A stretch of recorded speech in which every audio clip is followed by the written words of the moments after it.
1, 2, go. Communiqué du Front commun pour le Congo.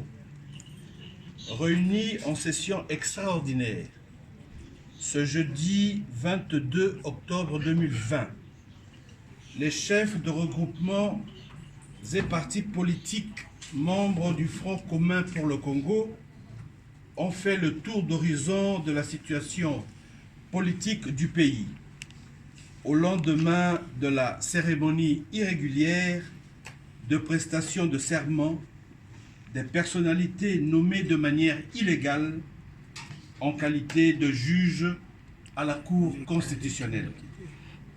Le FCC constate que le choix délibéré de violer la Constitution a été consommé jusqu'au bout, allant jusqu'à toucher aux symboles et rituels de la République à travers un passage en force qui fera date dans les annales sombres de l'histoire politique du pays à plus d'un titre.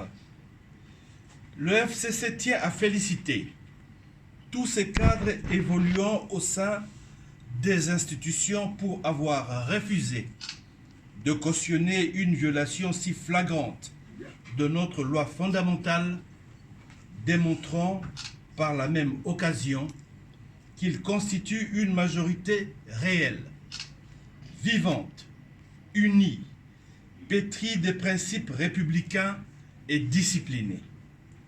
Le FCC tient à réaffirmer que sa position sur ce dossier de nomination de nouveaux juges constitutionnels reste inchangée.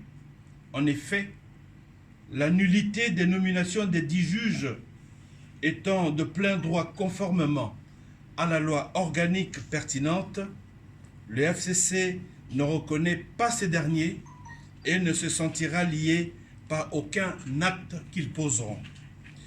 Le FCC rassure l'opinion tant nationale qu'internationale qu'il poursuivra son combat dans le respect de la Constitution et des lois de la République, seul gage véritable d'un État de droit, et qu'il usera de toutes les voies légales pour atteindre ce noble objectif et pour s'opposer à toute initiative visant à déstabiliser les institutions de la République.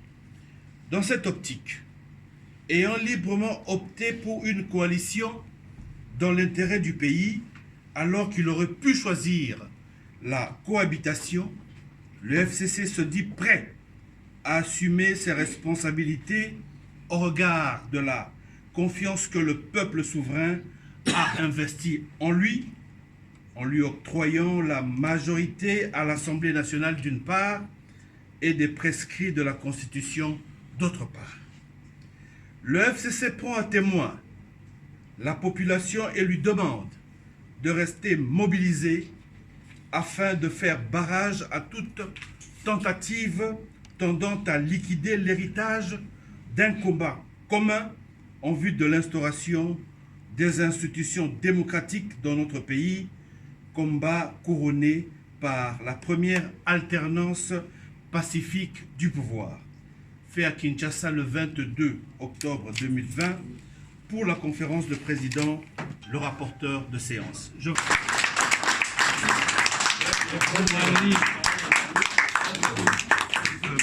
Reprenez les appareils, le micro. Reprenez le micro, les appareils, le microphone.